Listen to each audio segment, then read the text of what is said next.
नमस्कार, आप देख रहे हैं न्यूज प्रवक्ता और मैं हूं आपके साथ सीमा नामदेव। शुरुआत करते हैं खास खबरों के साथ। वैक्सीन की 2 डोज दिखाओ, 10% छूट में शराब ले जाओ। ये सुनने में आपको अजीब लगेगा, परंतु यह सत्य है कि आबकारी विभाग मंदसौर द्वारा शराबियों को लुभाने के लिए और वैक्सीन डोज में बढ़ोतरी करने के लिए एक अनोखा तरीका अपनाया गया।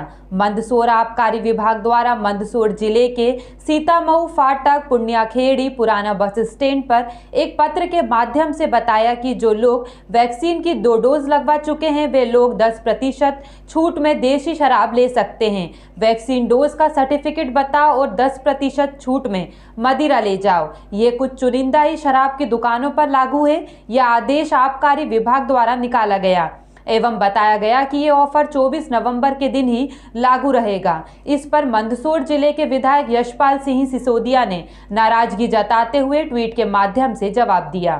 के जिला आबकारी अधिकारी ने मंदसौर शहर की 3 शराब की दुकानें सीतामऊ फाटक, पुराना बस स्टैंड तथा भनियाखेड़ी पर वैक्सीनेशन को लेकर के और जिन शराब के पीने वाले, जो सेवन करने वाले लोग हैं, उनका 2 डोज जिन्होंने लगा लिया है, उनको ठेकेदार की तरफ से 10% की भाव में रिलैक्सेशन देने की, भाव में रियायत देने की जो प्रेस नोट जारी किया है, निश्चित रूप से आश्चर्यचकित है इस बात को लेकर के कि एक जिले के अधिकारी ने शासन के बिना आदेश के, बिना निर्देश के इस प्रकार का जो नवाचार किया है और ठेकेदार को इसमें आगे बढ़ा करके और 10% भाव में कमी वैक्सीनेशन के 2 डोज लगाने वालों को छूट दी जाएगी। तो इससे शराब पीने वालों के प्रति आकर्षण बढ़ेगा और जो शराब नहीं भी पीते हैं वो शराब प्रेरित होंगे।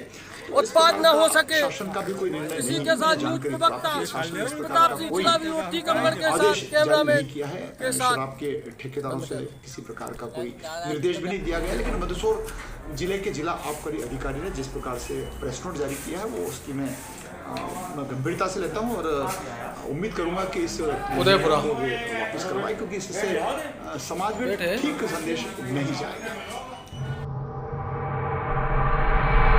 जिला टीकमगढ़ के अंतर्गत जतारा में वेयर हाउस पर चल रही मनमानी, लेकिन कोई भी अधिकारी कुछ कहने को तैयार नहीं है। जब न्यूज प्रवक्ता की टीम जतारा वेयर हाउस पहुंची तो वहां पर 4 दिन से किसान बैठे हुए हैं और जब किसानों से हमने बात की तो किसानों का कहना है कि ना तो कोई अधिकारी आता है, ना कोई कर्मचारी और ना ही हमारे जनप्रतिनिधि, जिसको हमने बहुत वोट देकर जिताया था। लेकिन आज 4 दिन से भूख प्यास से धूप में बैठे हुए हैं, क्योंकि अगर धूप में नहीं बैठेंगे तो आगे के लिए कुछ भी नहीं बचेगा, क्योंकि अगर आगे फसल नहीं बोएंगे तो क्या करेंगे। जब हमने देखा कि जनता आक्रोश में है तो वहां पर जतारा थाना प्रभारी ने एक एसआई और एक पुलिस वाले को वहां पर भेज दिया, जिससे कोई व्यवस्था ना बिगड़े। लेकिन हम बता दें आपको, किसानों को अगर खाद नहीं मिलेगी तो वो क्या करेंगे। वही हमारे प्रदेश के मुखिया शिवराज सिंह चौहान कहते हैं कि हम किसान पुत्र हैं। अगर किसान पुत्र हैं आप तो किसान क्यों परेशान हो रहा है। 2 दिन पहले की घटना पृथ्वीपुर में हुई थी, जिसमें किसानों के साथ मारपीट की गई थी। आज जब हम जतारा में वेयर हाउस पहुंचे, वहां पर हमने देखा तो वहां से ज़्यादा हालात यहां के खराब हैं और वेयर हाउस में जो अधिकारी हैं वे कह रहे हैं कि हम 2 बोरी दे सकते हैं। 2 बोरी में 10 बीघा वाला किसान क्या करेगा। अधिकारी कहते हैं कि हमको ऊपर से आदेश है, इसलिए हम 2 ही बोरी देंगे। आज हम जतारा, जो कि जिला टीकमगढ़ में जतारा विधानसभा आता है, जहां के विधायक माननीय श्री हरिशंकर खटीक हैं, वहां की जनता खाद के लिए इतनी परेशान है कि हम कैमरामैन से कहेंगे पूरी लेन दिखाई जाए, जो कि सुबह 7 बजे से बैठे हुए हैं। प्रशासन कोई कार्रवाई नहीं कर रहा है और कितनी परेशान है जनता। हम इन दादाजी से बात करेंगे। दादाजी, क्या कब से बैठे हैं? परों से बैठे हो? आपको कुछ पर्ची मर्ची मिली हुई है कि नहीं मिली? कुछ नहीं मिला है। क्या कह रहे हैं अधिकारी लोग? अब जब लेन में लगे परसों से कोई कार्रवाई नहीं हो रही है। कोई कार्रवाई नहीं। आपके क्षेत्रीय विधायक से आप लोगों की किसी की बात हुई? से नहीं गए। अच्छा, विधायक जी कुछ नहीं कर रहे हैं क्या? हाँ। चाचा, आप कहाँ से हैं? सगरवाड़ा से हैं। आप कितने दिन से बैठे हैं यहाँ पर? 3 दिन से बैठे हैं। कोई पर्ची मर्ची दी प्रशासन ने? नाम लिखला अधिकारी कोई कार्रवाई नहीं करना चाहता है। खाद के लिए क्या बोल रहे हैं? लाइन में लगो। लाइन में कब से लगे हैं आप? पैसों से लगे। तो पैसों से लाइन में लगे, लेकिन कार्रवाई कोई नहीं हो रही। कल वहाँ पहुँच गया, जो भगा दिया था। क्या बोल रहे थे वहाँ पर? बोले कल ले आना। कल आने, कल आज वहाँ से अभी भगा दिया। कल वहाँ पे बटा नहीं है क्या? बटा था 400 आदमी को बट पाया था। 400 आदमियों को बट पाया था। एक आदमी को कितनी बोरी मिल रही? 2 बोरी 4 बोरी मिल रही। 4 बोरी। आपके पास कितनी जमीन है? हमारे पास 10 बीघा। 10 बीघा में 4 बोरी हो जाता है? नहीं हो जाती। नहीं हो जाता है। तो फिर क्या करेंगे आप? पूरा चाहिए अब थैलेन में लगाएंगे, फिर परेशान होंगे। फिर लेन में लगा, लेकिन प्रशासन इस पर कोई कार्रवाई नहीं कर रहा है। जतारा एसडीएम ने तहसीलदार की कोई कार्रवाई न होने के कारण ग्रामीण हो रहे हैं परेशान। देखिए आप कितनी लंबी लाइन लगी हुई है, 4 दिन से लोग बाग बैठे हुए हैं, लेकिन प्रशासनिक अमला कोई कार्रवाई नहीं है। खाली थाना प्रभारियों के द्वारा पुलिस वालों को भेजा जा रहा है, जिससे कि कोई उत्पाद न हो सके। इसी के साथ न्यूज प्रवक्ता प्रताप सिंह, जिला ब्यूरो टीकमगढ़ के साथ, कैमरामैन के साथ। बंद कर दो।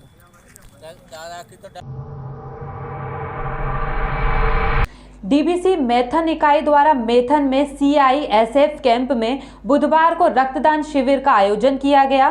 दर्जनों सीआईएसएफ के जवान, मीडिया कर्मी एवं लोगों ने शिविर में बढ़ चढ़कर रक्तदान किया। मैथन डीबीसी के एचओपी पूर्वजो मुखर्जी ने बताया कि रक्तदान करना पुण्य का काम है। इससे न सिर्फ आपका रक्त की सफाई बल्कि कई लोगों की जान भी बचाई जाती है। डीबीसी मैथन की सीआईएसएफ यूनिट द्वारा जो कार्य किया गया है वे सराहनीय है। वहीं सीआईएसएफ मैथन इकाई के डिप्यूटी कमांडेंट प्रदीप कुमार विश्वकर्मा ने कहा कि रक्तदान महादान है। हम लोगों ने 3 माह पूर्व रक्तदान शिविर का आयोजन किया था। जिले में रक्त की कमी को देखते हुए दोबारा रक्तदान शिविर का आयोजन किया गया है। इसमें डीबीसी के अधिकारियों एवं स्थानीय लोगों का भरपूर सहयोग मिल रहा है।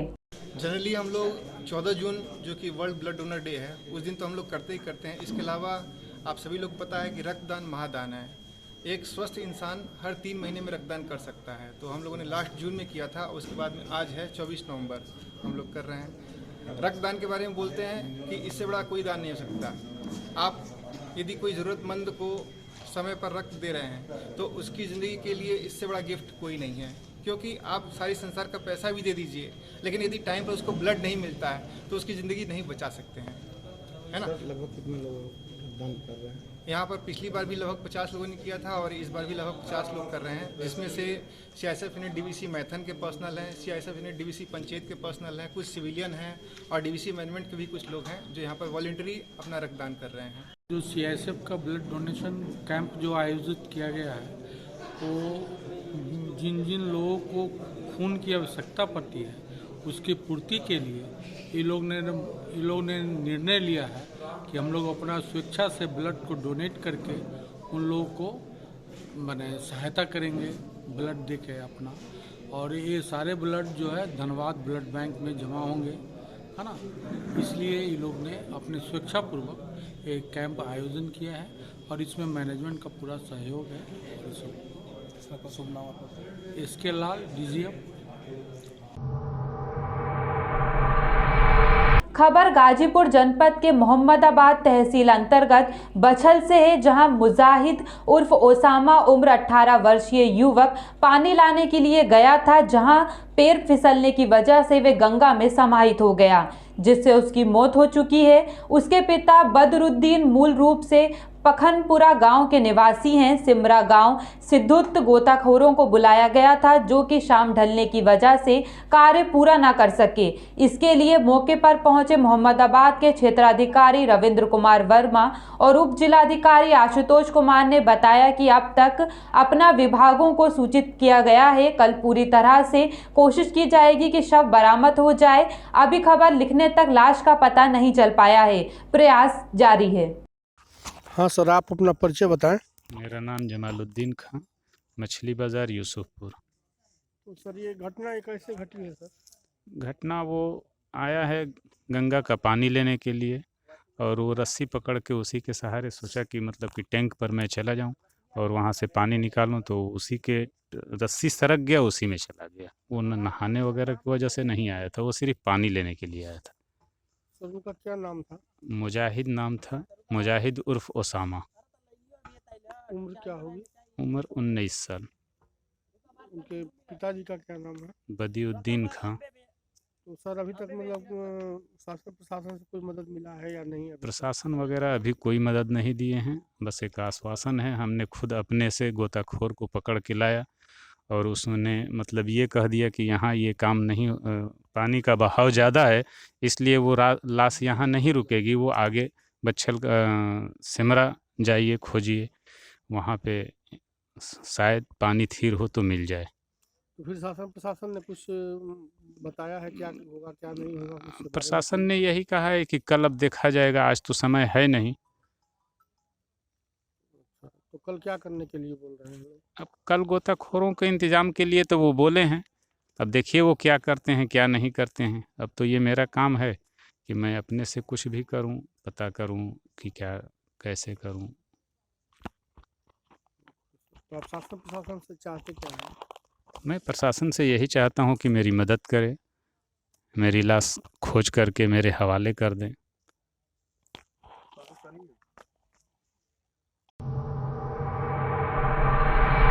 23 नवंबर को राजकुमारी प्रजापति पुत्र सांवल प्रसाद निवासी गुलालपुरवा भोपतपुर बेलवा ने थाना कोतवाली नानपारा जिला बहराइच में लिखित तहरीर दी कि समय करीब 5:45 पर शाम को मेरी पत्नी कुंती देवी तथा मेरा लड़का उम्र 9 माह दवा लेकर नानपारा से अपने घर पैदल जा रहे थे कि रास्ते में शहादत इंटर कॉलेज के सामने बस नंबर UP 12 AT 5736 के चालक द्वारा टक्कर मार दी गई, जिससे मेरी पत्नी कुंती व मेरे लड़के की मृत्यु हो गई। इस सूचना पर थाना नानपारा में मामला पंजीकृत कर मृतक शव का पंचायतनामा की कार्रवाई करके शव को पोस्टमार्टम हेतु भेजा जा रहा है तथा अन्य विवेचनात्मक कार्रवाई की जा रही है। मौके पर शांति व्यवस्था की कोई समस्या नहीं है। मार्ग दुर्घटना में महिला व 9 माह के बच्चे की दर्दनाक मौत हो गई है। अवगत कराना है, आज दिनांक 30/11/2021 को राजकुमार प्रजापति निवासी गुलालपुरवा थाना कोतवाली नानपारा द्वारा एक लिखित प्रार्थना पत्र दिया गया कि आज सायं 5:45 पर उनकी पत्नी तथा 9 माह का बेटा दवा लेकर पैदल घर आ रहे थे, तो शहादत इंटर कॉलेज के पास एक बस जिसका नंबर है UP 12 AT 5736 द्वारा टक्कर मार दिया, जिसके कारण दोनों की, उनकी पत्नी और बच्चे की मौके पर मृत्यु हो गई। इस संबंध में थाना कोतवाली नानपारा में मुकदमा अपराध संख्या 640/21 धारा 279 तथा 304A पंजीकृत कर लिया गया है। शव का पंचायतनामा भरकर पोस्टमार्टम हेतु भेजा गया है तथा जिस बस से एक्सीडेंट हुआ उस बस को भी पुलिस कब्जा ले लिया गया है। मौके पर शांति व्यवस्था है। फिलहाल के लिए इतना ही। खबरों का सिलसिला लगातार जारी है। आप बने रहिए न्यूज़ प्रवक्ता के साथ। नमस्कार।